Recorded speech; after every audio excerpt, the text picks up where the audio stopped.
Hi there, I'm Simone Wolf with your JIS News of the Week. The world has lost a courageous fighter, an enlightened leader, a quintessential statesman. Prime Minister Portia Simpson Miller joining scores of world leaders in paying tribute to the late Nelson Madiba Mandela. South Africa's first black president died Thursday at age 95. His life will inspire countless generations, and his illustrious legacy will endure. The love and respect of the people of Jamaica for his lifelong struggle for freedom, dignity, and justice are as strong now as they were on that historic visit to our shores.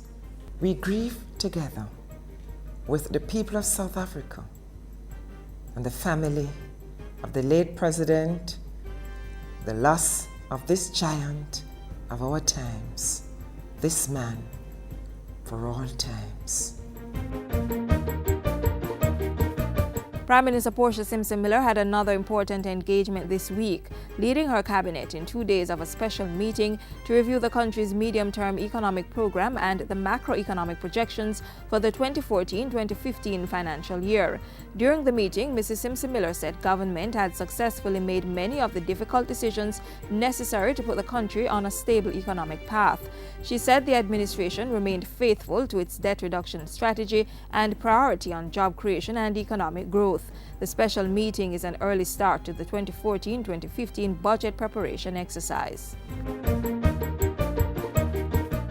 A total of $500 million has been committed to carry out a set of infrastructure and works program that will be undertaken island-wide and which will include $200 million for road patching and repairs.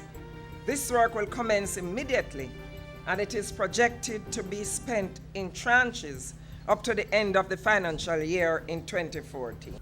Prime Minister Portia Simpson Miller made that announcement Wednesday at the official opening of the new Kintyre Bridge, which was built at a cost of $100 million under Phase 2 of JEEP. She said the $500 million project would include mitigation work and bushing, drain cleaning, river training, and the replacement of manholes and guardrails. The governments of Jamaica and Trinidad and Tobago this week agreed to several actions to improve trade and travel relations between the countries.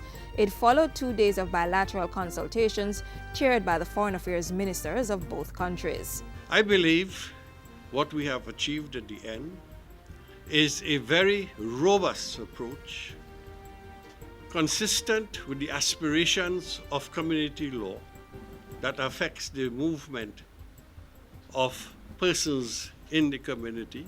Among other things, they agreed that immigration legislation and procedures in both countries should be reviewed to ensure that CARICOM nationals' right of entry was respected and that an appeals process was in place for those denied entry.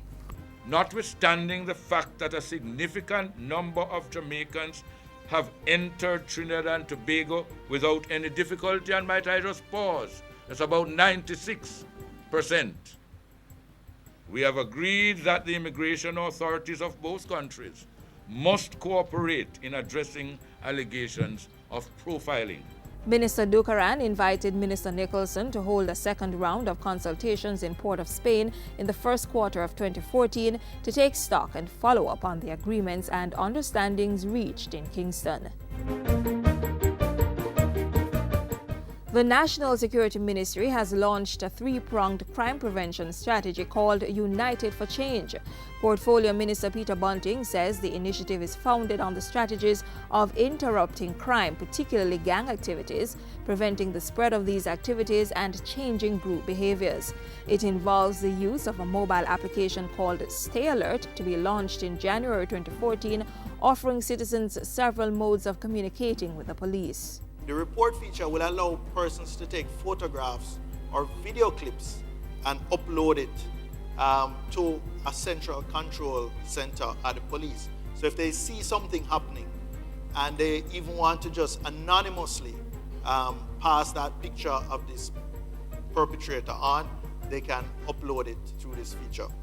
There will also be a panic mode feature that will send an alert to police control connected to a GPS tracker that will send the person's location to the police. A National Youth Violence Prevention Forum is also to be launched in January, and the social intervention thrust is being implemented through the Citizen Security and Justice Program CSJP 3.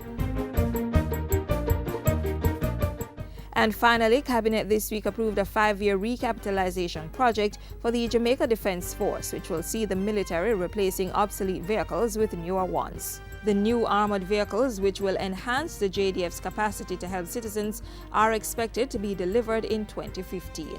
And those were some of the stories making news this week. I'm Simone Wolf.